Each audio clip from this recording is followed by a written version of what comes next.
Well, peeps, let's talk about the gear. Alrighty, so was I happy with everything that I took? I carried the Flash 60 pack from REI. I loved it. It fit me perfect. I was surprised. I felt absolutely no pain anywhere due to my pack. No rubbing, no pressure points. They could not have fit me better. Perfect pack. I was very happy with the cook set I took. It was just the small metal cup from Walmart. I think it's Ozark Trail. I got the cook stove from Amazon. It was like $5.99. Worked perfectly. Automatic light. And I took a spoon. That was it. I did throw a lighter in there for a backup, but I did never use it. But it is something that I would retake again. I used my sleeping bag and the jungle blanket as an underquilt. The sleeping bag was an Ozark Trail 30-degree bag.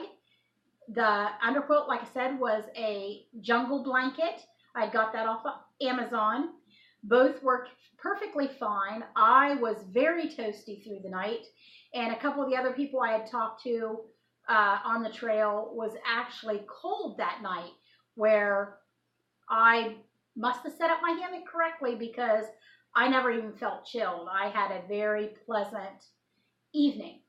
I did take my bug net and I did not use it, but I would definitely take it again. There was areas of the trail where the bugs were atrocious, and then just happened to be the 2 nights where we slept, there just wasn't any. But I would not risk not having it, even though I did not use it. That was the only item that I had taken that I did not use was my bug net. But I would definitely still carry that weight. It's less than a pound, and it's worth its weight.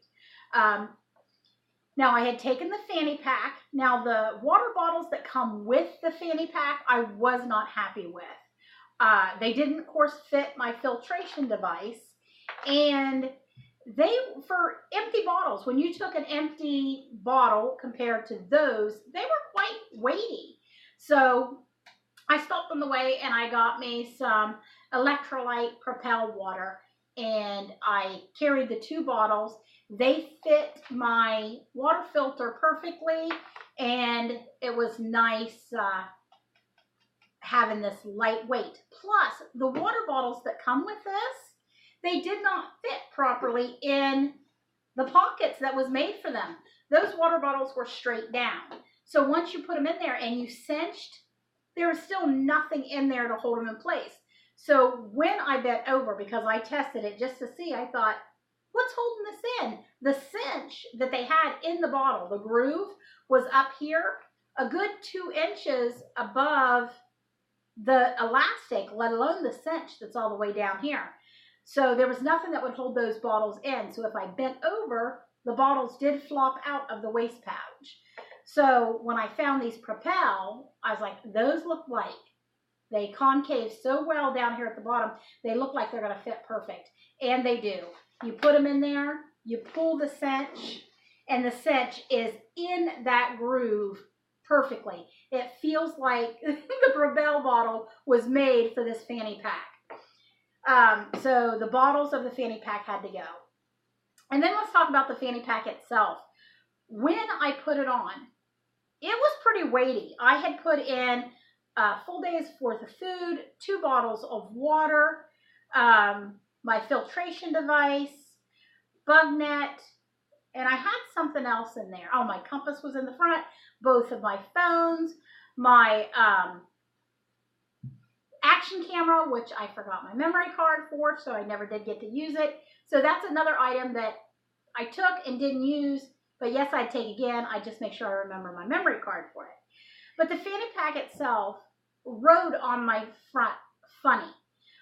The way it tipped forward was hard to get in and out of. I didn't notice the weight of it though, so it's not like I noticed it. Once I got it strapped on, it didn't hinder my hiking. I couldn't tell that it was on me. It didn't bounce up and down because that was something I was worried about, that it would bounce as I walked. There was no movement to it, no bounce to it. It's just getting into it was a pain. So I'm going to keep an eye out for something different. But if I don't find anything, I will continue to carry this. I just want something that opens a little differently or hangs a little differently. But in the pack's defense, it is supposed to be a fanny pack.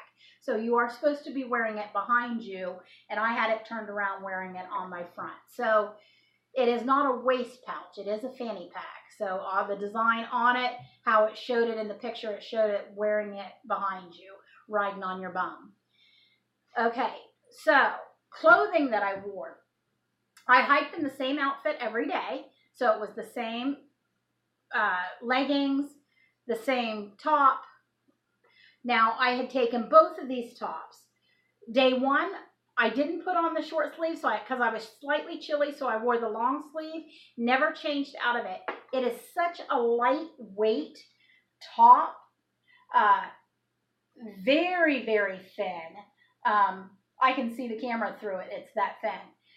So it never got too hot for me, even though it was long sleeve. So I wore that all day on the first day. On the second day, I wore this one all day. In like hot, I did not notice a difference, but what I did notice a difference in was the bugs were able to eat me up worse on the second day. My arms, especially right over here, the back of both arms, they ate me alive in this shirt. So I think from now on, because I have 3 of these, I'm just going to hike in these long sleeve, extremely thin material polyester shirts. It was very comfortable. I didn't get overheated, and it protected me a little better from the bugs. The socks that I hiked in was the Dansky compression socks, and then I put these over top, and these are the Air Plus compression for plantar fasciitis and your Achilles tendon, so it compresses around the ankle and around the arch. So it sort of acted as a sock liner and a sock. Wonderful combination. Of course, I've used this for years just to walk around in, let alone hike. So I was hoping it would work, and they worked perfectly. So I will not change out that system. I have no bruising anywhere, not bruising, blisters. I didn't receive any blisters, but I did have an issue with the hiking shoes that I took. I have hiked in these for months and not had a problem with them, but not in the terrain like the Appalachian Trail. So these are a size 3, and I thought they fit me perfectly. By the second day, every time I went downhill, just on the left foot, not on the right, my second toe hit, and it was like being hit with a hammer every time I took a step, to the point that my second toenail is black. So there's no blistering to be seen. I didn't have a rub. I didn't have a hot spot. But it was definitely causing a problem with that, the way the front of the toe was hitting the toe box. So before I go out on a hike like this again, I'm going to get me a new pair of hiking shoes. And I don't know if I should go up to a 3.5 or just see if I can find a 4. I don't want to get them too big that they're sliding around, because like I said, I didn't get any blisters anywhere. It was just this shoe with that. Not enough room in the toe box for my left foot. Took plenty of toilet tissue. I had no problem with my potty pouch. I didn't run out of toilet paper. I did use up the last of my baby wipes on the last day, but I didn't need any more, so I judged that perfectly. Came home with a little bit of toilet paper. Used the trowel a couple times, so that was wonderful to have with me. The filtration was a bit of a pain. Susan had with her, Sweeps, had with her the Sawyer Squeeze, and I have the Survivor straw, or the Survivor filter. She processed water a lot quicker than I did. This thing was so slow. And we both had issues with the last day getting sick. So I don't really want to blame that on the filters, because I'm going to say the water was contaminated with something that the filters didn't take care of. It's like mine failed or hers failed, because I don't think with us both carrying 2 separate filters that they both would have failed like that we both got sick. So it's something that it wouldn't have mattered what we had. It still wouldn't have filtered it out because we both ended up sick. But her filter just filtered so much faster.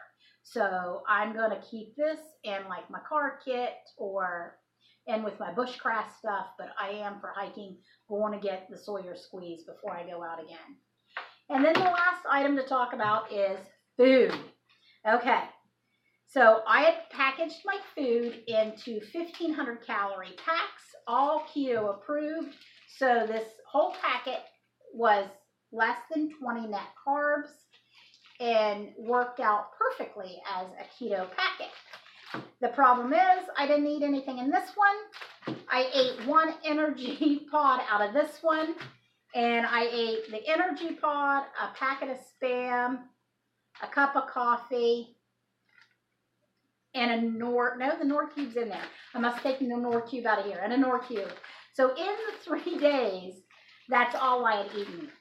So when you're on keto, you're not as hungry as you are if you're a carb eater, because your body has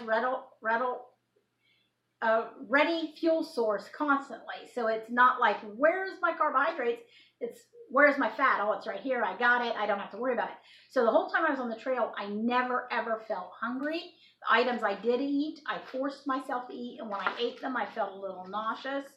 So next time I'm going to be more conscious about how much food I take, just not take as much, and keep it more sodium-based, electrolyte-based products. So more of the Nor Cubes and the tuna, and stay away from the nuts and the nut butters and the energy pods, even though that's what I ate. As soon as I took the first bite, it didn't settle well. And not take the big can of potted meat, because I didn't eat that at all. So yeah, food choices were good for keto, but I didn't take advantage of it, so I just carried this weight for 3 days.